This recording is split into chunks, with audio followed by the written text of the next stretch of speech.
Bonsoir, bonsoir. Bonsoir à tout le monde. J'espère que vous allez bien. J'espère aussi que la journée, ça a été. Mais nous allons bien par la grâce du Seigneur. Nous sommes là encore aujourd'hui pour partager la parole. Pour partager la parole, manger le rouleau. C'est vraiment très important. C'est pour cela aujourd'hui, le Seigneur nous a fait grâce encore cet après-midi de nous disposer encore pour pouvoir réellement apporter la parole, pour que nous puissions augmenter, voilà, pour que nous puissions encore augmenter encore la connaissance.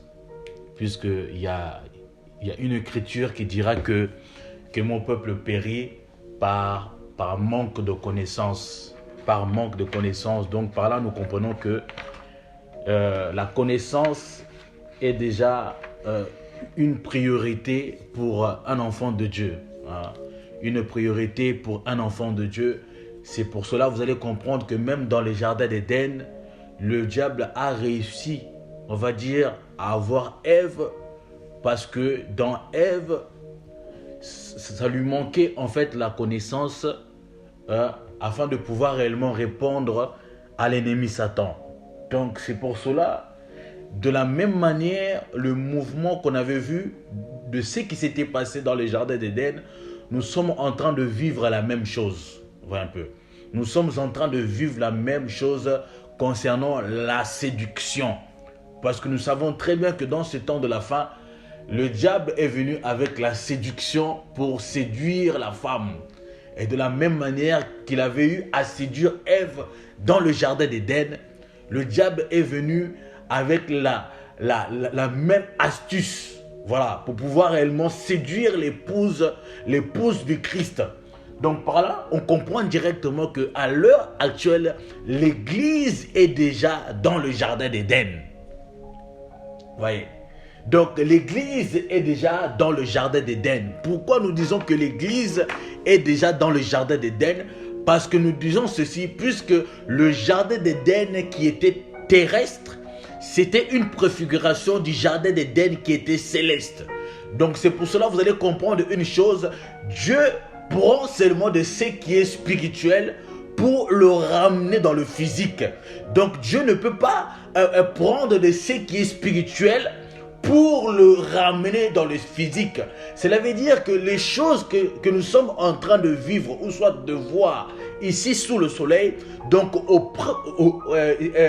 premier cieux, cela veut dire que ce sont des choses qui ont été déjà existées. Hein, ce sont des choses qui ont été déjà créées dans le monde spirituel.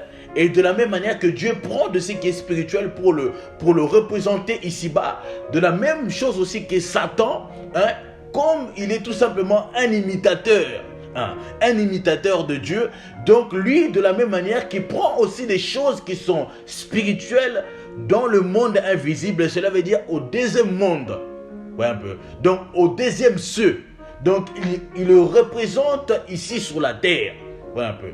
Donc c'est pour cela que nous avons dit que le jardin d'Éden que nous avons vu terrestrement parlant, c'était une préfiguration du véritable jardin d'Éden. Et de la même manière que le Adam qui était physique, hein, dans le jardin d'Éden, c'était une représentation du véritable Adam qui est la personne de Jésus-Christ. Et par là, nous allons comprendre une chose. Dieu a pris le jardin d'Éden qui était spirituel, Dieu l'a représenté par un jardin d'Éden physique. Et de la même manière que vous allez comprendre que le tabernacle qui était spirituel, Dieu va représenter le même tabernacle qui était spirituel, mais dans le physique. Puisque Dieu avait dit à Moïse que je te montrerai un modèle. Voilà un peu. Je te montrerai un modèle. Donc Moïse, en construisant le tabernacle physique, il avait eu déjà le modèle du véritable tabernacle qui était céleste. Donc le tabernacle parfait de Dieu.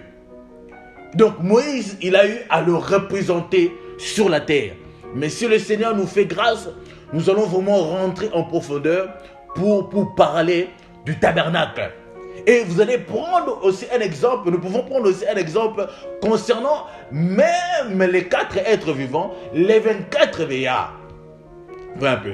Même les 4 êtres vivants, les 24 veillards, c'était, on va dire, des préfigurations que nous avons eues des 4 êtres vivants sur la terre. Ils étaient aussi représentés par des véritables 4 êtres vivants qui sont devant le trône de Dieu.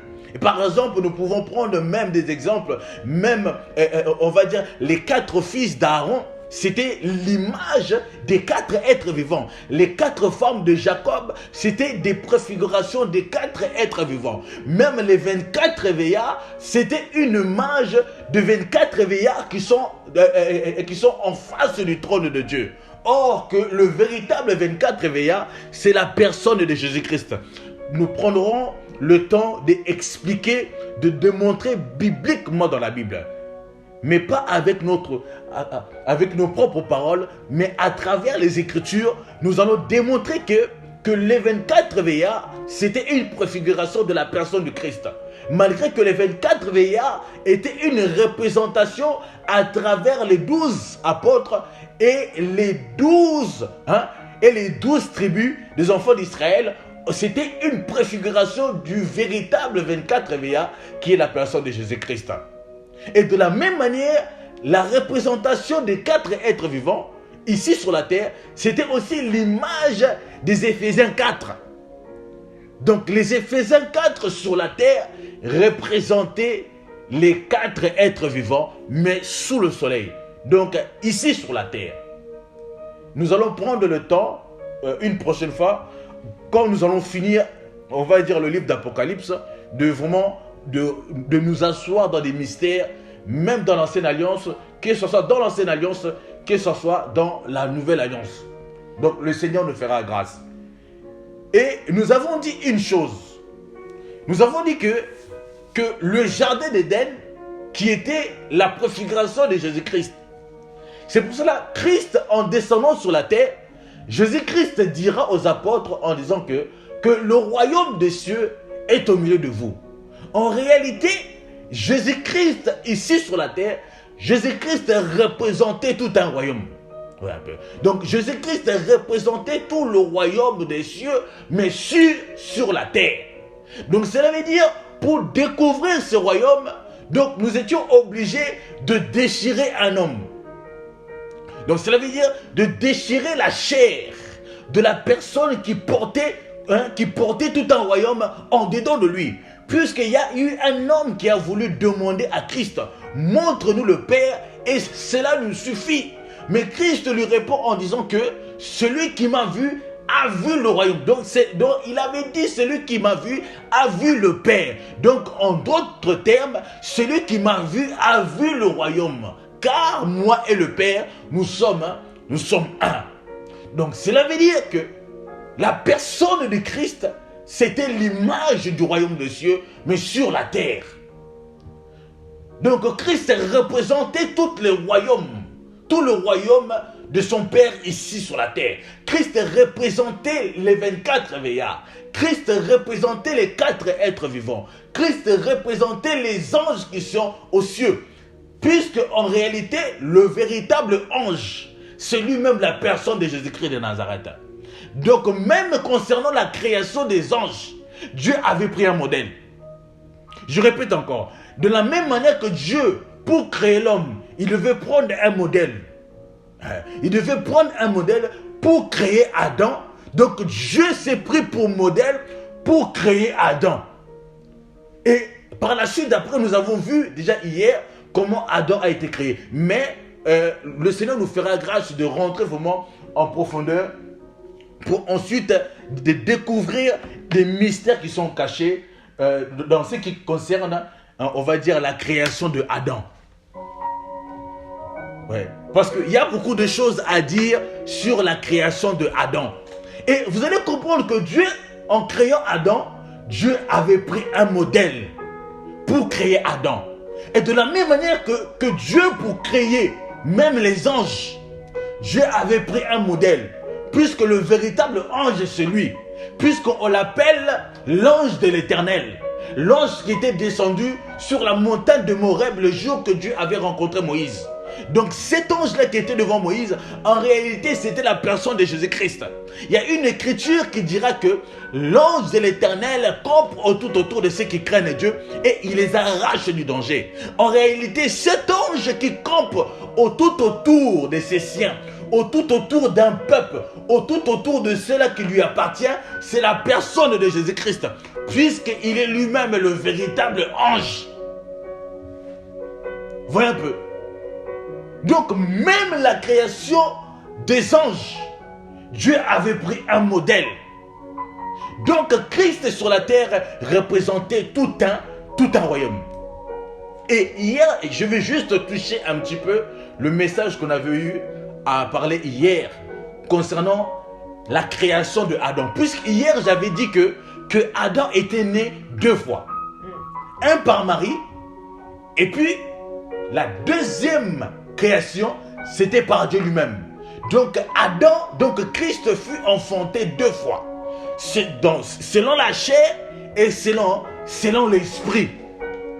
Et je pense qu'hier, on a eu à toucher Psaume.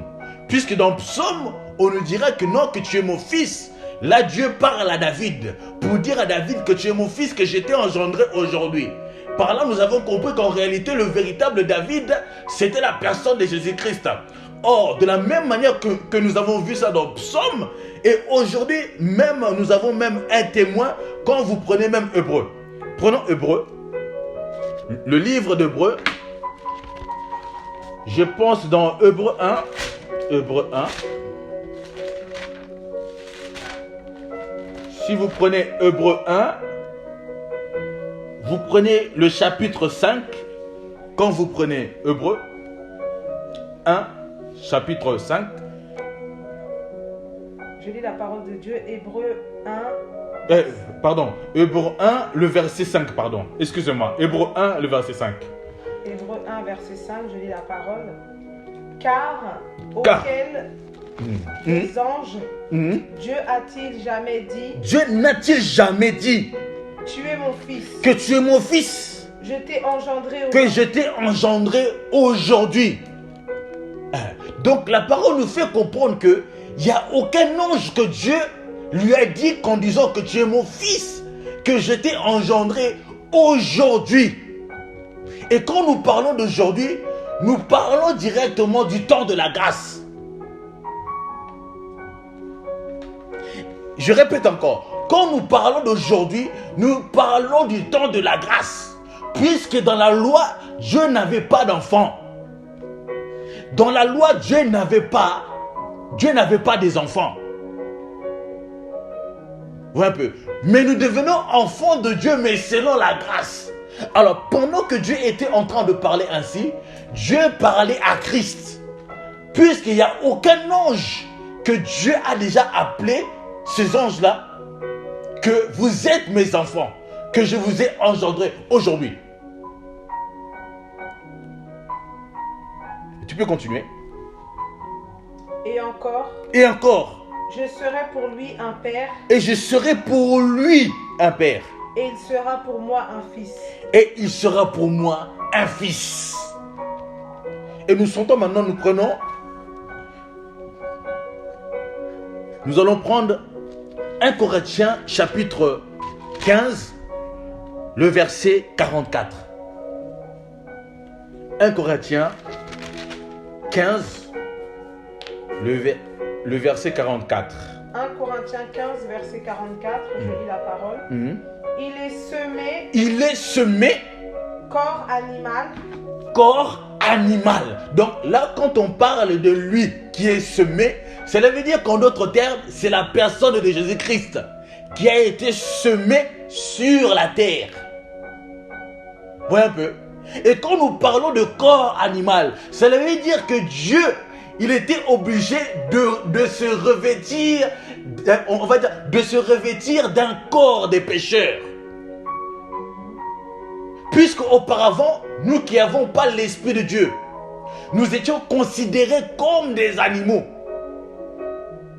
En n'ayant pas l'Esprit de Dieu.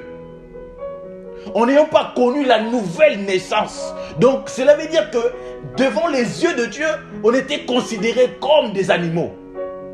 Donc la personne qu'on est en train de parler, qu'il est semé corps animal, c'est la personne de Jésus-Christ qui a été semé dans le corps de Marie. Et c'est pour cela que vous allez comprendre que même par rapport à la naissance de Jésus-Christ, quand Christ fut déposé dans les seins de Marie, la Bible dira, Marie va poser la question à l'ange en lui disant, comment se fera-t-il? Puisque moi je suis vierge, comment est-ce que je pourrais tomber enceinte? Mais l'ange lui dira que le Saint-Esprit, il te couvrira de son ombre. Donc quand nous parlons de couvrir, par là nous allons comprendre qu'en réalité, Jésus-Christ, en ayant été déposé dans les seins de Marie, Marie, elle ne pouvait pas porter une personne qui était sainte. Donc Marie, elle ne pouvait pas porter Dieu, puisque Dieu était plus que 3 fois saint. Pour que Marie devienne sainte, donc Marie, elle avait besoin d'être revêtue par l'Esprit de Dieu. Donc cela veut dire que Jésus-Christ, en ayant été déposé dans les seins de Marie, Marie, elle était déclarée directement sainte. Puisqu'elle portait déjà une personne qui était déjà plus que sainte. Donc le Saint-Esprit, il était obligé de couvrir Marie. Parce qu'en réalité, Marie, elle portait encore le corps. Or, le corps que Marie portait, c'était un corps adamique. C'était un corps adamique. C'était un corps de pécheur. Comme Dieu, il ne pouvait pas réellement être déposé dans un corps qui avait connu le péché. Donc, le Saint-Esprit vient faire le boulot et en couvrant Marie. Et tu peux continuer.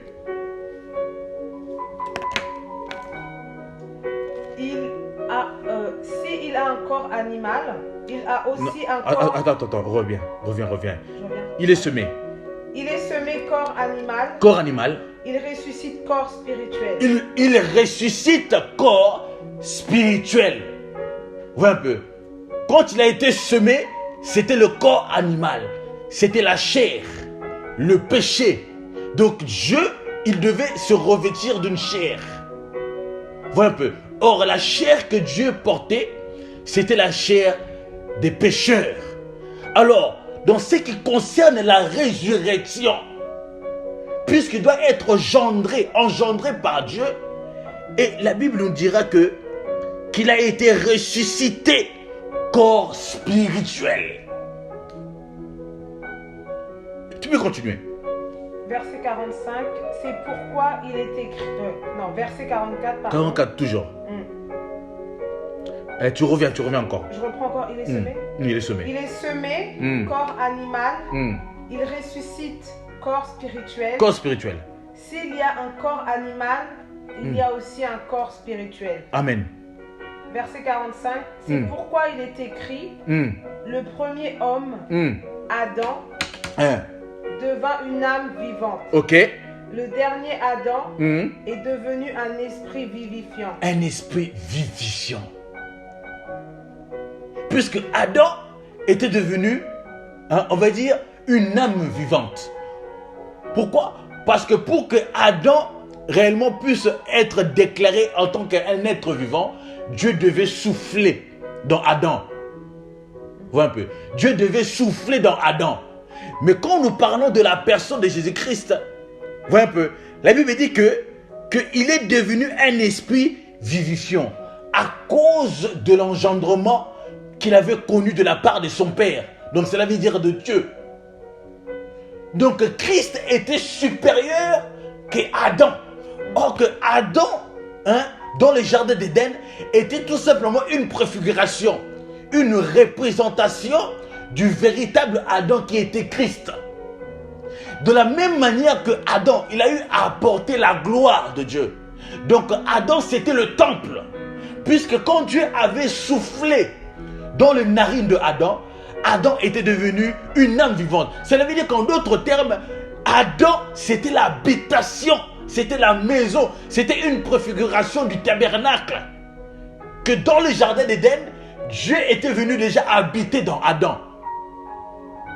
Donc c'était déjà une prophétie qui nous annonçait qu'en réalité, il y aura un Dieu qui allait descendre sur la terre en utilisant pareil le même corps qu'il a eu à utiliser dans le jardin d'Éden. Cela veut dire un corps. C'est pour cela que Jésus-Christ devait naître d'abord par Marie, selon la chair, pour être le tabernacle. Et ce jour-là, devant Jean, quand il a reçu le baptême, la Bible dirait que le Saint-Esprit... Donc cela veut dire que Dieu était en train de descendre dans la maison. Dieu était en train de descendre dans le tabernacle. C'était ça, le souffle qui était sorti dans la bouche de Dieu pour ensuite, pour se déverser dans Adam. Voyez un peu. Mais revenons un peu dans le livre d'Apocalypse. Puisque je pense que la dernière fois, on s'est arrêté dans le livre d'Apocalypse pour un peu sillonner ce livre d'Apocalypse. Un livre prophétique qui est tellement rempli de mystères. Rempli de mystères que l'Église, dans ce temps de la fin, doit réellement connaître tous ces mystères qui sont cachés dans le livre d'Apocalypse. Tous ces mystères qui sont cachés dans le livre de Daniel. Tous ces mystères qui sont cachés dans le livre de Sophonie. Tous ces mystères qui sont cachés dans le livre d'Ézéchiel, dans le livre des anciens, dans le livre des prophètes, dans le livre d'Ésaïe, dans le livre de Joël. Puisque toutes ces prophéties, ça concernait cette génération. Puisque Dieu avait dit à Daniel de sceller la prophétie. Puisque dans le temps de la fin, la connaissance elle va augmenter. Donc nous sommes dans cette génération là où Dieu veut susciter des hommes. Dieu veut susciter une armée. L'armée qu'Ézéchiel avait vue. Pour que cette armée soit remplie de l'Esprit de Dieu. Pour que cette armée aille aussi à son tour pour aller combattre. Puisque nous parlons d'une armée. Donc une armée, elle est tout simplement ou soit fondée ou rassemblée pour aller en guerre. Malgré que nous sommes déjà des vainqueurs par celui qui nous a aimés, donc par Christ. Mais pas toutefois, nous sommes toujours en guerre. C'est pour cela que Jésus-Christ aussi doit revenir pour combattre et terrasser l'homme impie. Donc nous sommes toujours en guerre et nous devons combattre. Malgré que nous sommes déjà dans la victoire, mais la guerre continue. Mais nous allons continuer notre enseignement.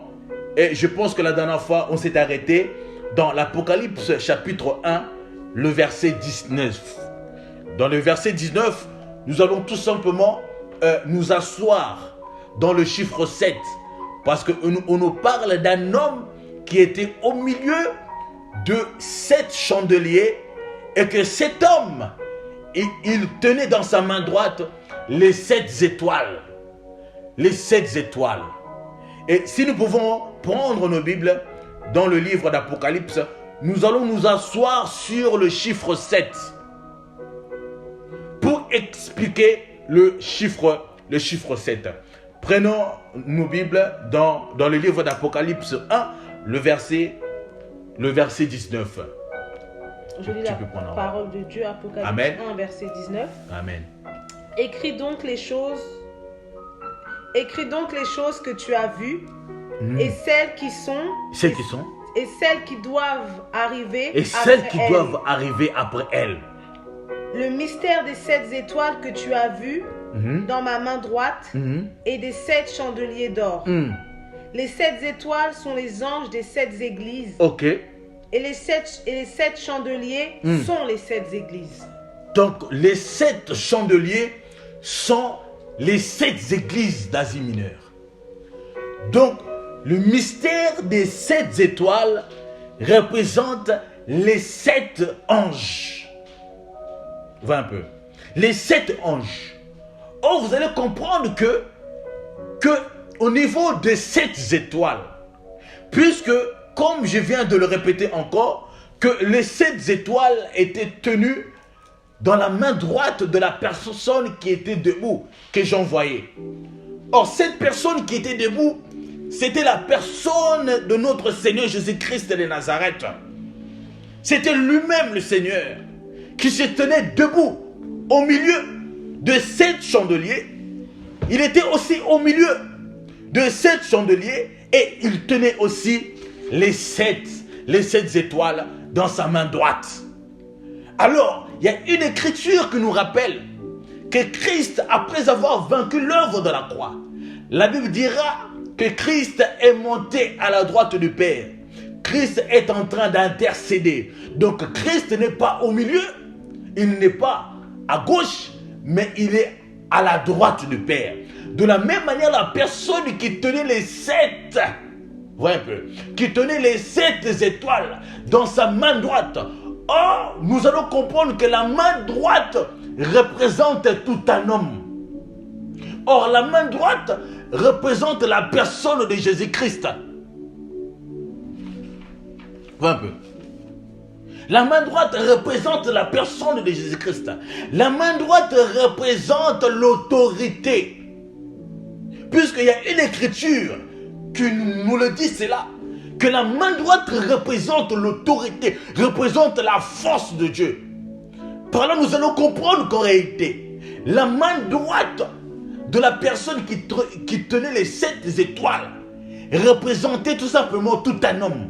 Donc les 7 étoiles en question représentent un homme. Bon, nous allons aller doucement. Nous allons aller doucement pour que nous comprenions réellement des mystères qui sont cachés à travers ce verset. À travers le verset 19. Juste le verset 19. Donc, nous allons comprendre quand nous prenons le chiffre 7. Juste le chiffre 7. Et quand nous allons maintenant dans l'Ancienne Alliance pour un peu étudier le chiffre 7, vous allez comprendre que quand vous prenez même dans le livre de Genèse, quand vous prenez Genèse 7, le verset 10, quand vous prenez Genèse 7, le verset 10, vous allez comprendre que Dieu, avant de détruire la terre, avant qu'il y ait le déluge, la Bible dit que Dieu va dire à Moïse, d'aller, plutôt à Noé, d'évangéliser, etc.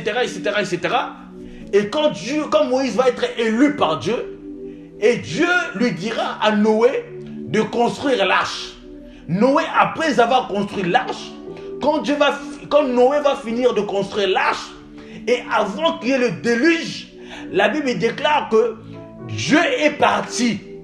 Puisque vous allez comprendre qu'il n'y a aucun homme que Dieu avait envoyé ou soit dans les forêts pour aller évangéliser, ou soit appeler les animaux.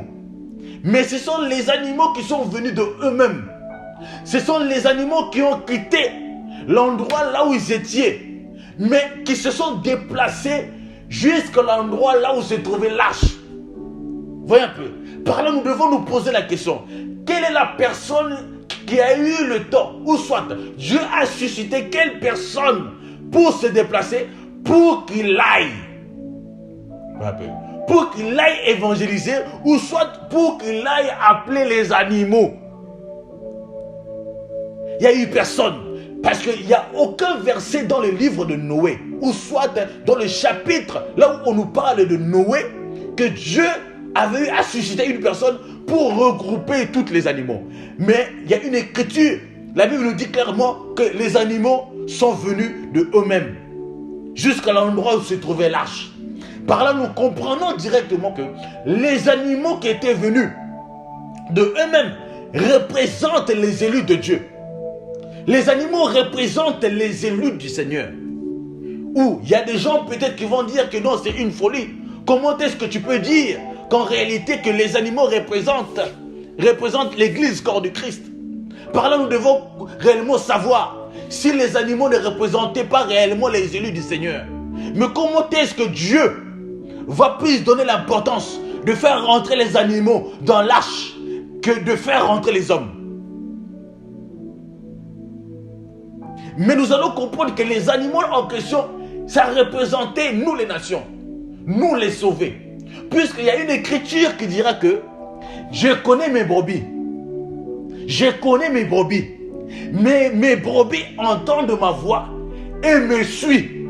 Donc cela veut dire qu'en d'autres termes, ces animaux dans la forêt, ils ont eu à écouter, ils ont eu à écouter la voix du maître.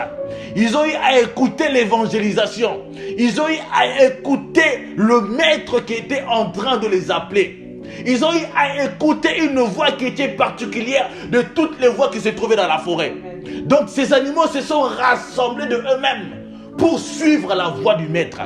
Et ils sont venus à l'endroit de la destination, l'endroit là où se trouvait l'arche. Puisque nous disons l'arche, c'est l'image de la personne de Jésus-Christ. Si le Seigneur nous fait grâce, nous allons la prochaine fois nous asseoir sur le livre de Noé, ou soit nous asseoir sur, on va dire, l'histoire de Noé, puisque c'est aussi un livre qui est tellement prophétique. Et Dieu rassemble les animaux. Dieu va faire rentrer les animaux dans l'arche. Et la Bible dira que pour que ces animaux-là rentrent dans l'arche, Dieu avait dit à Noé, tu feras rentrer des couples de 7. Tu feras rentrer ces animaux en couple de 7. Quand vous prenez Genèse chapitre 7, quand vous prenez Genèse chapitre 7, à partir du premier verset.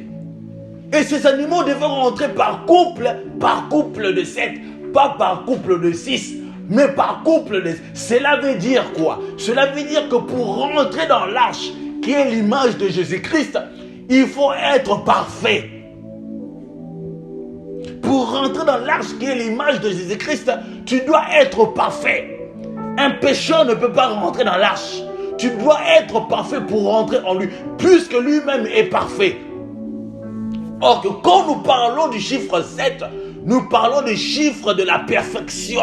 Cela veut dire que les personnes qui sont en Christ, puisqu'il y a une écriture qui nous dit que notre vie est cachée en Jésus-Christ. Alors si tu te trouves en Jésus-Christ, cela veut dire que tu es parfait. Ne t'inquiète pas, même si les hommes te pointent du doigt, même si tu tombes, même si les gens parlent mal de toi, mais laisse-moi te dire, si tu es en Jésus, si ta vie est cachée en Christ, dans le lieu céleste, laisse-moi te dire que tu es parfait en Christ. Puisque tous les apôtres dans l'ancienne alliance étaient imparfaits. Moïse était imparfait. Jérémie était imparfait. Noé était imparfait. Jacob était imparfait. Isaac était imparfait. Tous les anciens dans la Bible étaient imparfaits. Mais ils sont devenus parfaits en Christ. Ils sont devenus parfaits en Christ. C'est pour cela qu'il y avait même des hommes. Christ va même poser la question aux disciples. Les gens disent quoi de moi? Et les disciples ont commencé à poser la question, à lui répondre. Il y a des autres qui disent que tu es Jérémie. L'autre, il y a aussi des autres qui disent que tu es Jean-Baptiste. L'autre qui disent que tu es Abraham. Mais parmi toutes ces réponses, les disciples n'avaient pas tort. Puisqu'en réalité, tous les anciens de la Bible, c'était seulement une représentation de la personne de Jésus-Christ. Et Jésus-Christ ne va pas réellement refuser les prophéties qui sortaient dans la bouche même des apôtres. Mais Christ attendait qu'une seule réponse. Et il y a eu un homme qui s'est levé, Pierre. Il a dit, tu es Christ, tu es le Fils de Dieu. Cela veut dire quoi? Cela veut dire que tous ceux qui ont eu la révélation dans ce qui concerne la personne de Jésus-Christ dans l'ancienne alliance, ils n'ont pas eu tort. Mais Jésus-Christ attendait une révélation de la nouvelle alliance. Jésus-Christ attendait une révélation dans ce qui concernait sa venue. Mais c'était seulement l'Esprit de Dieu qui avait la capacité de révéler à Pierre la personne qui se tenait devant lui. Laisse-moi te dire, il y a seulement le Seigneur de Jésus-Christ, il y a seulement l'Esprit de Dieu, il y a seulement le Saint-Esprit qui peut te révéler les choses cachées. Il y a seulement l'Esprit de Dieu qui peut te révéler des mystères cachés. Il y a seulement le Saint-Esprit qui est capable de sonder ce qui est même plus profond dans le cœur de Dieu pour te révéler toutes ces choses.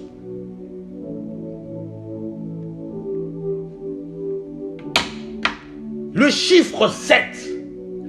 Et Dieu va dire à Noé, tu dois te échapper de la colère, mais rentre dans l'arche. En rentrant dans l'arche, tu vas rentrer avec les animaux. En rentrant avec les animaux, donc moi-même, Dieu, je vais faire quoi? Premièrement, ça sera moi qui fermera la porte, mais pas toi, Noé. Dieu va dire à Noé de rentrer dans l'arche, mais la personne qui avait la responsabilité de fermer la porte, ce n'était pas Noé. Mais la personne qui avait la responsabilité de fermer cette porte, c'était lui-même Dieu. Puisque quand nous parlons de rentrer dans l'arche, nous parlons du temps de la grâce. Alors quand la porte elle est fermée, là ce n'est plus le temps de la grâce, mais nous rentrons dans le temps du jugement. Cela veut dire que Dieu change sa face. Dieu n'a aucun pitié vers ses créatures, les hommes. Que ce soit même les enfants, que ce soit même les adultes, Dieu n'a plus pitié. Puisque en réalité, il change de dimension. Ou soit il change de face. Et Noé va rentrer dans l'arche. Quand il rentre dans l'arche, Dieu lui dira que après 7 jours, le déluge va commencer. Donc, pas après 3 jours, mais après 7 jours, le déluge va commencer. Donc, cela veut dire qu'il y avait eu un temps par rapport au jour. Le premier jour, le deuxième jour, le troisième jour, Noé, il attendait que dans l'arche. Mais la porte, elle était fermée. Deuxième jour, troisième jour, donc non, la porte, elle était ouverte. Troisième jour, quatrième jour, cinquième jour, jusqu'au sixième jour. Au septième jour, Dieu a fermé la porte de l'arche. Donc, par là, nous comprenons que pendant le premier jour jusqu'au sixième jour du soir, nous sommes en train de parcourir le temps de la grâce. Voyez un peu. Nous sommes en train de parcourir le temps de la grâce. Quand nous prenons le chiffre 6, cela veut dire que c'est le chiffre de l'homme. L'homme est en train de parcourir le temps de la grâce. Depuis la création du monde, depuis la création du premier jour jusqu'au sixième jour, l'homme est en train de parcourir le temps de la grâce. Depuis le temps de Adam jusqu'à notre temps, l'homme est en train de parcourir le temps de la grâce. Mais dans le septième jour, qui est l'image du septième millénaire, donc cela veut dire au septième millénaire, le temps de la grâce s'achève. Maintenant, nous rentrons dans une nouvelle dispensation.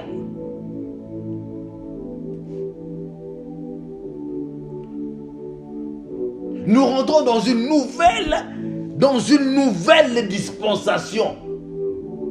Et nous allons prendre encore une histoire dans la Bible. Puisque nous allons nous asseoir à travers le chiffre 7. Nous allons prendre même une histoire dans la Bible. Quand vous prenez même l'histoire de Jacob. Je vais juste survoler. Parce que là je vois que le temps est déjà passé. Et vous allez prendre même l'histoire d'un homme qui s'appelle Jacob. La Bible dira que Jacob, pour épouser Rachel, Jacob, pour s'accaparer de Rachel, sa future femme, Jacob devait travailler pendant 7 ans. Donc quand nous parlons de 7 ans, donc nous parlons du temps de la grâce. Nous parlons du temps là où Dieu est patient. Là où Dieu laisse à l'homme l'opportunité de bosser, l'opportunité de travailler, l'opportunité de le chercher, l'opportunité de prier, l'opportunité de se rapprocher de lui. Donc nous devons bosser. Donc Jacob qui bosse pour Léa, nous pouvons aussi prendre l'image de Jésus-Christ qui bosse pour sa femme, qui travaille pour sa femme pendant 6 jours. Donc en d'autres termes, pendant 6000 ans, Christ est en train de travailler pour la femme. Après 7e jour, donc l'église doit être enlevée. L'église doit partir parce qu'en réalité, Christ a déjà achevé son travail. Maintenant, il est rentré dans une nouvelle dispensation de la colère, du jugement. Et nous prenons encore une histoire d'un homme. Je vais juste survoler, mais sans pourtant rentrer dans les détails. L'histoire de Naaman. Naaman devait plonger 7 fois dans la piscine, dans les eaux du Jourdain, pardon. Pour arriver où? Pour arriver à la perfection. Naaman devait travailler, plutôt plonger 7 jours et 7 fois. Cela veut dire que pendant que Naaman est en train de plonger 7 fois, en réalité, c'est le mouvement des 7 églises d'Apocalypse. Donc, les 7 plongeons de Naaman dans les eaux de Jourdain représentent le mouvement des 7 églises de l'Apocalypse. C'était des préfigurations qui étaient cachées. Et ces églises doivent plonger. Il faut qu'ils plongent pour ensuite atteindre la perfection. Cela veut dire que si ces églises-là ne plongent pas, ils n'arriveront pas à atteindre la perfection. Il faut que ces églises plongent pour que ces églises, en arrivant au 6e jour du soir, ils doivent atteindre la perfection pour partir.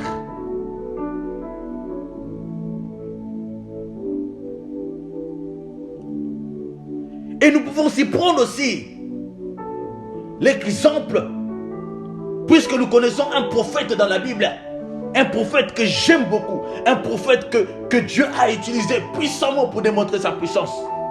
Le prophète Élie. Pendant que Élie, là je survole juste l'histoire, pendant que Élie était en train de fuir Jézabel, pendant que Élie était en train de fuir le roi Akab, la Bible dira qu'Élie a commencé à se lamenter, puisqu'Élie croyait qu'il était resté le seul. Élie croyait qu'il était le dernier prophète qui était resté, le prophète de l'Éternel. Pendant qu'Élie était en train de pleurer, Dieu vient rassurer Élie en disant qu'Élie ne pleure point, puisqu'en réalité, ce que tu ne sais pas, Élie, je peux te révéler des choses, Élie, mais il y a des choses que moi-même j'ai gardées pour moi. Il y a des choses que moi-même, que je prendrai le temps de te révéler ces choses dans ce qui concerne le temps venu. Mais ce que tu ne sais pas, parce qu'en réalité, j'ai déjà réservé 7000 prophètes. J'ai réservé 7000 prophètes qui n'ont pas encore fléchi leurs genoux devant Baal. Mais j'ai prié pour cette génération. Alors j'ai prié pour cette génération, puisque le Seigneur puisse sortir ces 7000 prophètes qui n'ont pas réellement fléchi leurs genoux devant les circonstances de ce monde, devant les fausses doctrines de ce monde, devant les fausses doctrines dans ce temps de la fin. Ces 7000 prophètes qui ne se sont même pas souillés, qui n'ont pas sali leur robe, qui n'ont pas sali leur message, qui n'ont pas sali leur marche avec le Seigneur, qui ont gardé la saine doctrine jusqu'à la fin, même pendant la mort, ils ont gardé la saine doctrine. Je prie que le Seigneur puisse susciter ces véritables 7000 dans ces temps de la fin, pour que l'Église atteigne la perfection de Dieu. Je viens rassurer Élie pour lui dire il y a encore 7000. Mais la prochaine fois, parce que là j'arrive déjà à la fin, la prochaine fois nous allons rentrer en détail. Puisque je n'ai pas encore rentré en détail concernant ces 7000. La prochaine fois je vais rentrer en détail. Et nous pouvons comprendre encore une histoire dans la Bible. Nous pouvons aussi parler d'un prophète que j'aime beaucoup. Un prophète qui était aussi une préfiguration de l'Église. Un prophète que j'admire. Le prophète Élisée. Ah, j'aime Élisée. Je pense que ce jour-là, quand nous allons nous revoir au ciel, je pense que ça sera même très bientôt, même que nous allons nous revoir avec le prophète Élisée. J'aime beaucoup ce prophète. Un prophète rempli de la puissance de Dieu. Un prophète qui avait l'esprit de Dieu. Un prophète qui ne parlait pas pour parler. Un prophète, quand il parlait seulement ainsi dit l'Éternel. C'était un prophète quand il ouvrait la bouche. Ce n'était pas pour ouvrir en vain. C'était pour parler les oracles du Seigneur. Dire ce qu'il faut au peuple. Et de ramener le cœur des enfants de Dieu, vers le trône du Père. J'aime beaucoup ce prophète. La Bible dira que il y avait une femme qui était veuve. Et cette femme, je vais juste te survoler. Cette femme, elle avait perdu un fils. Élie étant au courant qu'en réalité la veuve en question, elle avait eu à perdre de son fils. Regardez la révélation. Élisée va faire quoi? Élisée, il envoie Géasi. Élisée, en envoyant Géasi vers cet enfant, Élisée, il prend de son bâton, il le donne à Géasi. Il lui dit, pars. Et quand tu iras vers l'enfant, tu feras ceci, tu feras cela, patati patata, l'enfant va revenir à la vie. Géasi est parti. Mais il y a une chose qu'Élisée va dire à Géasi. Mais pendant que tu es en train de partir vers l'enfant, mais tu ne dois pas oublier, tu ne salues personne sur la route. Pendant que tu es en train de te diriger vers l'enfant, ne salue personne. Même si une personne te salue, ne le réponds pas. Toi, prends ton bâton et dirige-toi vers l'enfant. Et tu dois tout simplement faire les choses que moi je t'ai dit de faire. Géasi est parti. Géasi, il arrive devant l'enfant. Géasi, il a gigoté le bâton, mais rien. L'enfant n'était pas revenu à la vie. Mais vous allez comprendre un mystère qui est caché. C'est que Géasi, en envoyant, Élisée, en envoyant Géasi vers l'enfant, Géasi va lui interdire une chose. Ne salue personne. Or qu'en réalité, Élisée dans son esprit, il savait qu'en réalité, Géasi, en allant vers l'enfant, l'enfant n'allait pas ressusciter. J'aime la Bible. Et Isaïe savait très bien qu'en envoyant l'enfant vers Élisée, il savait très bien qu'en envoyant Géasi vers l'enfant, l'enfant n'allait pas ressusciter. Mais il envoie quand même Géasi, vas-y. Et vous allez comprendre que pendant la venue de Jésus-Christ, quand Jésus-Christ a envoyé le renard, cela veut dire que quand Jésus-Christ avait envoyé les disciples dans le champ de bataille pour qu'ils aillent aller prier pour des gens ou soit aller évangéliser, Jésus-Christ dira aux apôtres, quand vous allez sur le chemin, ne saluez personne. Ah, j'aime la Bible. J'aime. Ah, j'aime ça. Alléluia. La vie se cache que dans la parole. La vie de Dieu se cache que dans la parole. Puisque la vie, c'est le sang. Or, le sang, c'est la parole de Dieu. Puisqu'il y a une écriture qui dira que la vie est cachée dans le sang. La vie est cachée dans le sang. Qu'en réalité, en lisant les Écritures, en comprenant la pensée de Dieu dans les Écritures, nous sommes en train de boire. Donc pendant que je suis là, pendant que nous sommes là attentifs devant le rouleau, nous sommes en train de boire du sang. Nous sommes en train de boire du sang précieux, le sang de Jésus-Christ de Nazareth, le sang de celui qui vit éternellement, le sang de celui qui revient, le sang de celui qui a versé à la croix de Golgotha. C'est pour cela qu'il y a une écriture qui dira qu'ils l'ont vaincu. Ils l'ont vaincu à cause du sang de l'agneau et à cause de leur témoignage. Gloire à Jésus-Christ de Nazareth. Jésus-Christ envoie les disciples dans le champ de bataille pour aller parler de sa part. Mais Jésus-Christ va interdire aux disciples de saluer. Puisqu'en réalité, quand les disciples sont revenus vers le maître, ils diront, maître, mais nous avons fait des exploits. On a guéri des malades. On a chassé des démons. Les gens sont tombés. Les gens ont parlé en langue. Les gens se sont gigotés de gauche à droite. Il y a eu des palpites même sur la rue, même dans des salles. C'est pour cela du jour d'aujourd'hui, pour que les gens puisse réellement dire aux autres gens qu'il y a eu la puissance de Dieu dans le culte, il faudrait que les gens tombent. Il faudrait que les gens parlent la langue. Ce sont des choses que les disciples ont fait. Les disciples ont délivré les gens.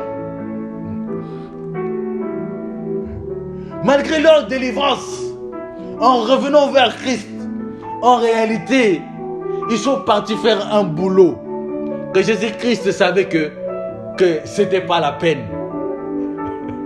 Parce que le boulot, ou soit la mission, ce n'est pas seulement le fait d'aller faire tomber les gens, mais de ramener le salut. De ramener le salut. Parce que Jésus savait qu'en envoyant les disciples vers le peuple, en n'ayant pas salué des gens sur la route, le salut n'allait pas venir. Le salut n'allait pas venir. C'est pour cela quand l'ange est venu visiter Marie, il dira à Marie, salut. Donc l'ange a salué Marie. Cela veut dire que l'ange est venu donner le salut à Marie. Le salut était rentré dans la vie de Marie à cause du salutation de l'ange. À cause du salutation de l'ange, ce jour-là, Marie, elle était sauvée. Ce jour-là, Marie, elle avait reçu l'évangile. L'évangile, c'est ça, la salutation, quand le Seigneur veut te sauver. Puisque pour que le Seigneur te sauve, il ne peut en aucun cas utiliser les miracles. Les miracles ne sauvent pas. Mais ce qui sauve, c'est le salut, c'est le message, c'est la parole, le réma. La parole révélée qui vient du Seigneur, c'est ça qui sauve. Même si je te prêche en français, tu n'auras pas le salut. Même si je te prêche avec une écriture qui n'est pas révélée, tu n'auras pas le salut. Tu n'auras pas le salut. Et Élisée va faire la même chose à Géasi. Ne salue personne. Parce que la personne qui devait guérir l'enfant, c'était Élisée. Élisée va faire la même chose à Géasi, pardon. Puisque la personne qui devait guérir l'enfant, c'était pas Géasi, mais c'était Élisée. Mais quand Élisée arrive là où l'enfant était couché, la Bible déclare qu'Élisée, il s'est allongé sur l'enfant, nez contre nez, bouche contre bouche, les oreilles contre oreilles, le ventre contre ventre. Tous étaient contre l'enfant. Il s'est allongé sur l'enfant. Et vous allez comprendre que spirituellement parlant, Élisée, il était en train de transmettre la vie. De la même façon que Dieu, il a eu à transmettre la vie à Adam. Cela veut dire que l'enfant qui était couché dans la chambre représentait Adam. Représentait Adam qui était mort. Or, la personne qui a seulement le pouvoir de pouvoir ressusciter Adam, c'était lui-même le Seigneur Jésus-Christ de Nazareth. C'est pour cela que Dieu a envoyé les prophètes. Or, Adam représente toute l'humanité entière. Tous ont péché, sont privés de la gloire de Dieu. Dieu a envoyé les prophètes. Les prophètes n'ont pas réussi à ressusciter l'enfant. Mais il fallait seulement que Géasi vienne et que Élisée vienne. Et quand Élisée est venu, Élisée s'est accouché sur l'enfant. Élisée a transmis la vie dans la vie de cet enfant qui représente toute l'humanité entière. Et la Bible déclare qu'en disant que quand l'enfant a pris vie qui était dans la vie d'Élisée, la Bible dit que l'enfant a toussé. L'enfant a toussé 7 fois. Oh là là! L'enfant a toussé 7 fois. Donc quand je parle que l'enfant devait tousser, donc ça fait donc 7 fois. Le Seigneur nous aime, mes bien-aimés. Le Seigneur nous aime abondamment. Le Seigneur nous aime abondamment. Soyons attachés au Seigneur. Soyons attachés au Seigneur. Soyons attachés à ces dieux-là. Puisque la Bible est remplie de mystères. La Bible est remplie de mystères. Car Christ se cache que dans les mystères. Christ se cache que dans sa parole. Et en aucun endroit d'autre. Mais seulement dans sa parole.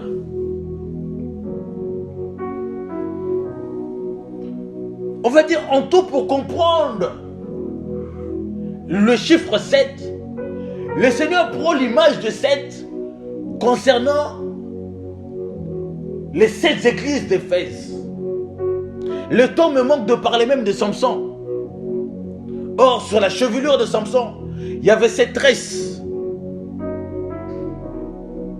Sur la chevelure de Samson, il y avait 7 tresses.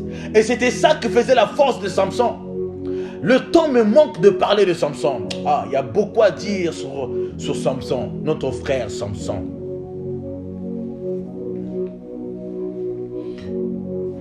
Et alors par là, nous allons comprendre une chose.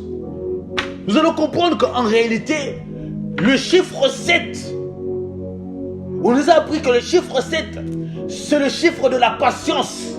Quand nous parlons du chiffre des 7 églises d'Apocalypse, ces 7 églises d'Apocalypse représentent tout simplement la patience dans laquelle le Seigneur est en train de se patienter avant sa colère. Puisque l'église doit atteindre la perfection pour être enlevée au ciel. Or, le problème que nous avons, c'est que Dieu dira dans sa parole qu'il a mis les Éphésiens 4 pour la perfection des saints. Donc l'église a besoin, ou soit l'église dépend des Éphésiens 4 pour arriver à la perfection. L'église corps de Christ qui est la forme de l'époux dépend des Éphésiens 4 pour arriver à la perfection. Puisque Dieu ne peut pas utiliser un arbre, Dieu peut seulement utiliser un homme pour instruire l'autre homme, ou soit pour instruire l'église, ou soit son épouse. Donc par là, nous allons comprendre que les Éphésiens 4, donc des ministres de Dieu, ils ont que pour rôle, c'est de pouvoir ramener la femme d'autrui. Donc je répète, la femme d'autrui à la perfection, au chiffre 7. Puisque après la perfection, nous rentrons dans un temps, donc le temps de la colère. Mais il faudrait que l'église parte pour ne pas réellement subir le temps de la colère. Puisque le temps de la colère n'appartient pas à l'épouse. C'est pour cela que Christ est en train d'intercéder pour sa femme. Pour que sa femme arrive réellement à la perfection. Or, sa femme aussi, d'un côté, dépend aussi des ministres de Dieu. Alors, nous disons ceci. Ministre de Dieu, tu as que pour rôle de prendre la femme d'autrui et de perfectionner la femme d'autrui. Je répète, la femme d'autrui.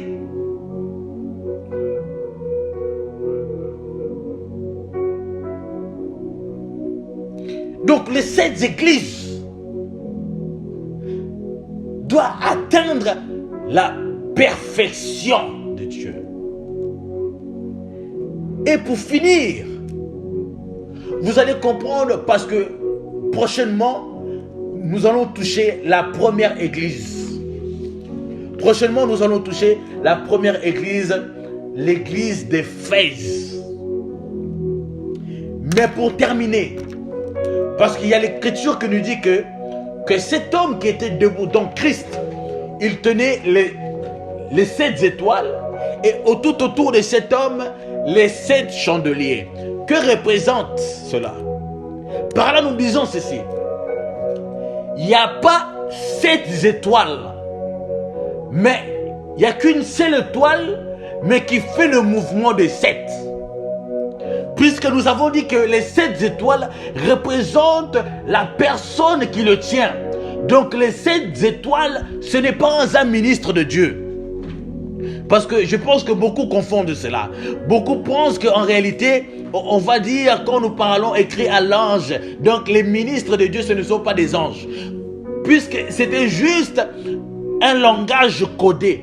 Quand nous parlons des anges en réalité, c'est des messagers. Mais les ministres de Dieu, ce ne sont pas réellement des anges. Là, je tape un marteau sur ça.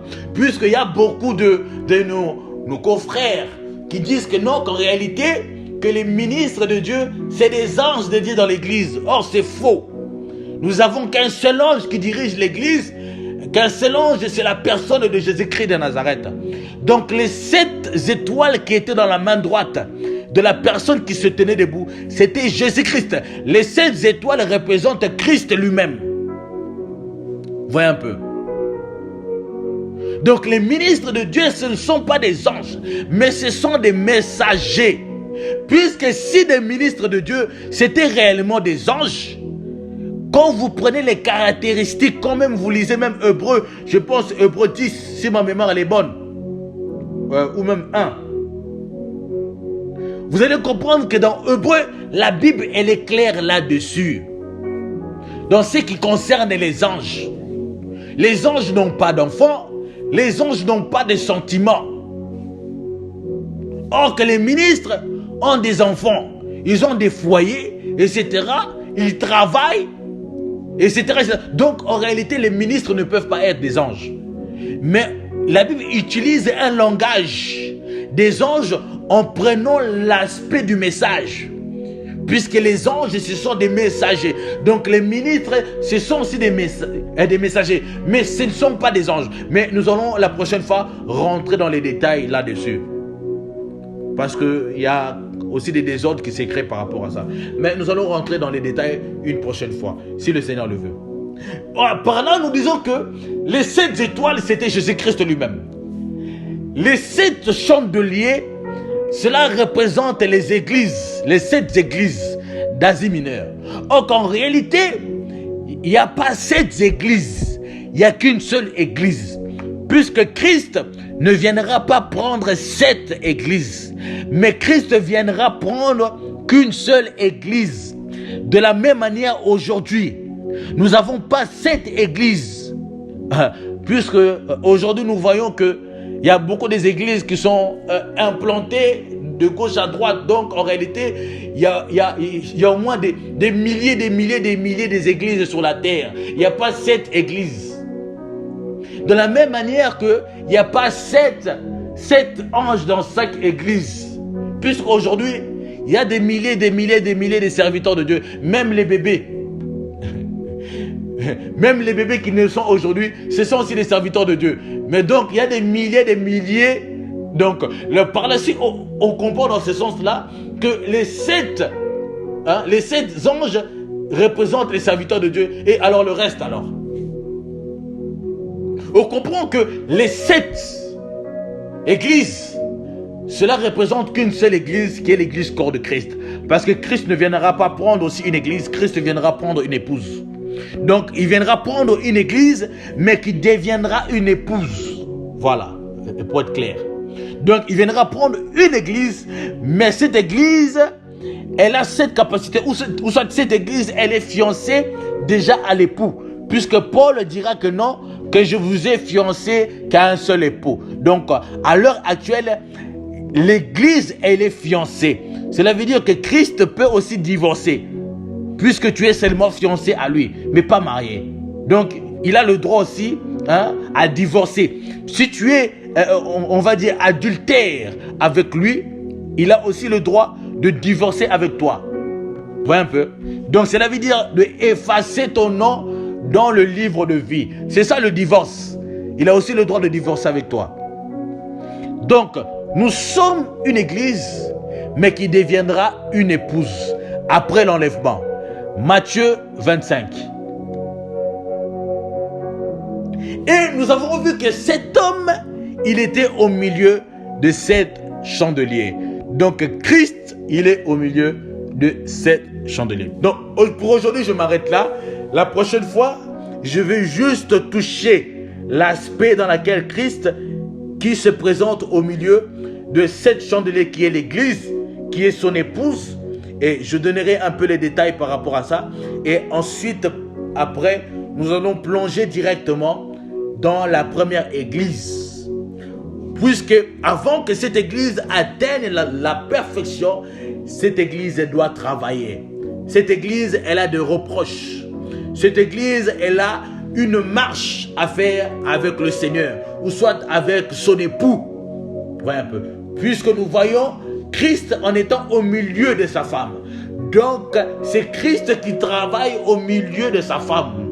Donc, le rôle de Christ, il est là que pour faire parvenir à sa femme à la perfection. Donc, en faisant parvenir sa femme à la perfection, Christ peut que utiliser les Éphésiens 4. Donc, que le Seigneur vous bénisse abondamment. Nous serons là pour la prochaine fois. Soyez bénis abondamment dans le nom de Jésus-Christ de Nazareth. Ciao, ciao.